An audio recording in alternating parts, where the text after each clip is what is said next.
اللہ تعالیٰ پسند فرماتے ہیں بندے کو کہ مصلی پہ بیٹھے نظر آئے، اور اگر تہجد کی نماز نہیں ملتی، فجر کی نماز قضا ہوتی ہے،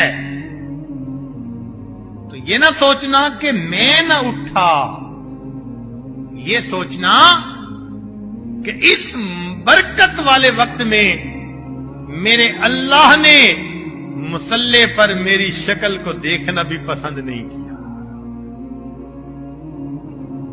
تہجد کا وقت جو اللہ کے مقبول بندوں کا ہوتا ہے، پسند ہی نہیں کرتے اللہ اس کی شکل کو دیکھنا۔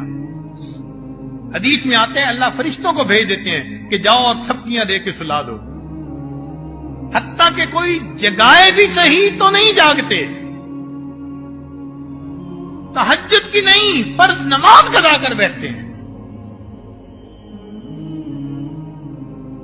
اب سوچئے سالک بھی ہو اور کوئی فجر کے لیے بھی جگا رہا اور پھر فجر قضا کر بیٹھے، کتنی عجیب بات ہے۔ اس کا مطلب ہے کہ some thing is seriously wrong some where.